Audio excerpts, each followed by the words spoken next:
오늘 함께 보실 하나님의 말씀은 사무엘하 7장입니다. 말씀 봉독은 4절에서 9절까지 하겠습니다.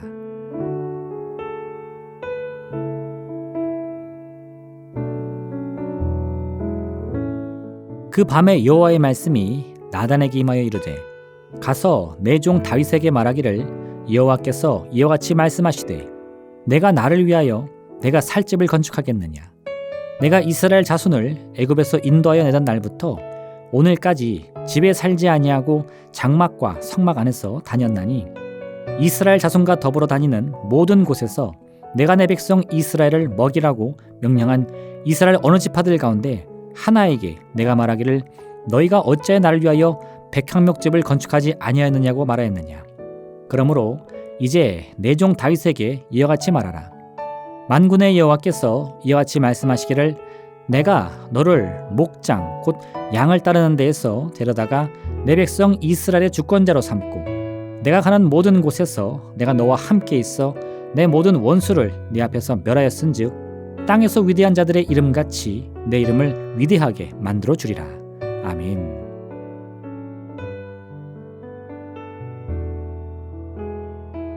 이스라엘의 왕이 된 다윗은 참으로 눈코 뜰 새 없이 바쁜 시간들을 보냈습니다. 그는 처음 헤브론에서 이스라엘 왕이 되었습니다.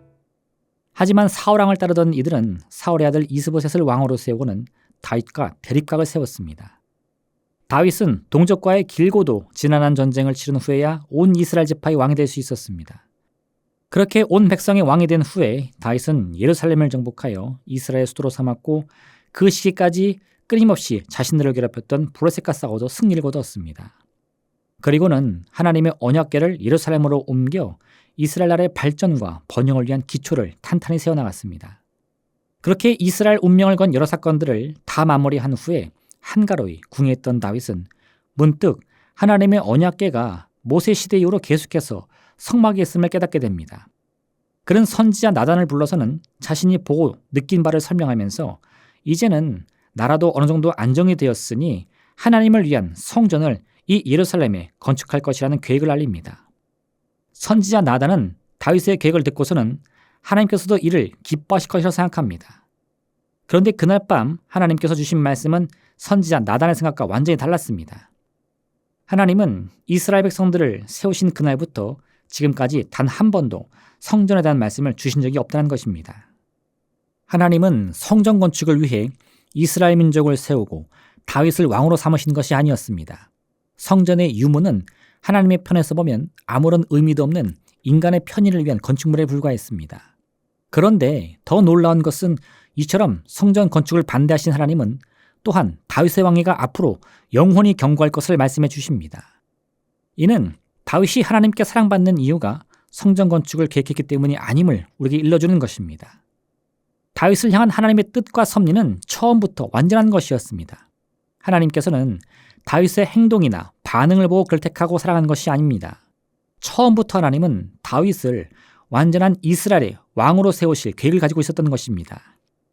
다윗은 이런 하나님의 응답을 받고서는 크게 감동합니다. 아마도 다윗은 지금까지 자신의 작은 실수와 어리석음 때문에 혹여 하나님께 벌을 받을까 염려하는 마음이 있었을지도 모릅니다. 하지만 오늘 선지자 나단이 전해준 하나님의 말씀으로 다윗은 자신을 향한 하나님의 완전하신 사랑의 마음을 깊이 깨닫게 된 것입니다. 성경은 우리가 먼저 하나님을 사랑하는 것이 아니라 하나님께서 먼저 우리를 사랑하신 것이라고 말씀합니다.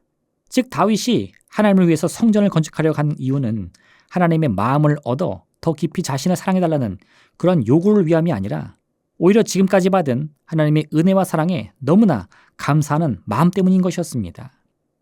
이처럼 우리는 때로 우리가 하나님께 드리는 믿음과 정성이 하나님의 마음을 감동시킬 것이라고 생각하지만 결코 그렇지 않습니다. 그런 정성이나 노력이 부족하다고 하더라도 하나님은 처음부터 우리를 완전한 사랑으로 품어주시는 것입니다. 스바냐 3장 17절은 너희 하나님 여호와가 너희 가운데 계시니 그는 구원을 베푸실 전능자시라. 그가 너로 인하여 기쁨을 이기지 못하여 하시며 너를 잠잠히 사랑하며 너로 인하여 즐거이 부르며 기뻐하시리라 하리라 말씀합니다. 하나님은 우리의 특정한 말이나 행동 때문에 우리를 택하신 것이 아니라 우리의 존재 그 자체를 이미 기뻐하고 계신 것입니다. 그럼 다윗이 이스라엘의 다른 어떤 왕보다도 더 하나님의 사랑을 받은 이유가 무엇입니까? 자신이 하나님의 사랑을 받고 있는 존재라는 사실을 누구보다 더 깊이 깨닫고 있었기 때문인 것입니다. 다윗이 우리아의 아내 밧세바를 얻기 위해 큰 죄악을 저질렀을 때 하나님께서는 다윗과 밧세바 사이에서 태어난 첫 번째 아이가 결코 살아남지 못할 것이라고 말씀하십니다. 다윗은 혹시나 자신의 죄악을 회개하면 하나님께서 이 재앙을 돌이켜 아이를 살려주실까 하는 마음에 금식하며 기도했습니다.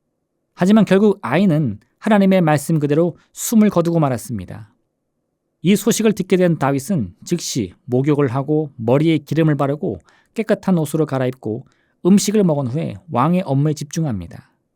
신하 중 하나가 이런 다윗의 모습이 신기하여 어찌 아이가 아플 때에는 음식을 끊고 기도하더니 아이가 죽은 후에는 아무 일도 없던 것처럼 음식을 먹으며 일상의 삶을 회복할 수 있었느냐고 물었습니다. 그러자 다윗은 이 일의 모든 결정권이 하나님께 있으므로 아이가 아직 살아있을 때는 죽을 힘을 다해 기도했지만 결국 하나님께서 그 아이의 생명을 거두시기를 결정하셨는데 자신이 더 이상 슬퍼하며 괴로워한다고 해서 달라질 것이 무엇이냐고 말한 것입니다. 결국 다윗은 마음속 깊은 절망과 슬픔을 안고서도 하나님의 결정을 그대로 따르고 순종하는 편을 선택한 것입니다. 이는 다윗이 우리와 같은 욕심 많고 연약한 인간인 동시에 또한 얼마나 깊이 하나님을 신뢰하고 있었는지를 보여주는 모습입니다. 다윗의 위대함은 바로 여기에 있습니다. 그는 우리보다 더 뛰어난 능력이 있어서가 아니라 자신을 향한 하나님의 완전하신 뜻과 사랑을 철저히 믿고 의지했기 때문에 문제와 위기의 순간에도 결국은 하나님의 편에 서서 그 믿음의 선택을 할 수 있었던 것입니다. 그리고 이런 그의 믿음이 곧 다윗을 누구보다 위대한 이스라엘의 왕으로 세우는 가장 큰 비결이 된 것입니다. 우리도 마찬가지입니다. 우리에게 필요한 것은 남들보다 더 나은 재능이나 능력이 아니라 우리를 향한 하나님의 사랑을 더 깊이 이해하며 받아들이는 믿음인 것입니다. 하나님은 처음부터 우리를 사랑하셨습니다. 그 사랑을 증명하기 위해 독생자 예수 그리스도를 이 땅에 보내시고 그분을 죽기까지 내어주심으로 우리의 운명을 저주와 멸망에서 소망과 생명으로 옮겨주셨습니다.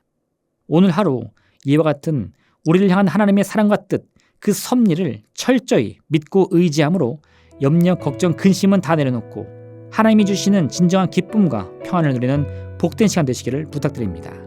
기도하겠습니다. 사랑의 하나님 아버지, 참으로 우리의 삶의 힘과 능력이 무엇입니까? 우리를 사랑하시는 주님의 뜻과 섭리인 것입니다. 그 뜻은 어제나 오늘이나 영원토록 변함이 없으시기에 오늘 우리가 무엇을 해야 할까 고민이 될 때마다 그 먼저 우리를 사랑하신 하나님의 그 뜻과 섭리를 바라보게 도와주시옵소서. 그 사랑을 의지하여 마음껏 꿈꾸며 더 나은 내를 바라보게 도와주시옵소서. 그 믿음이 곧 우리의 삶을 이끌 것이며 그 소망이 우리에게 참된 기쁨과 즐거움이 될 줄로 믿습니다. 오늘 하루 그 같은 믿음의 큰 기쁨을 누리는 복된 하루 되게 허락하여 주옵소서. 예수님의 이름으로 기도합니다. 아멘.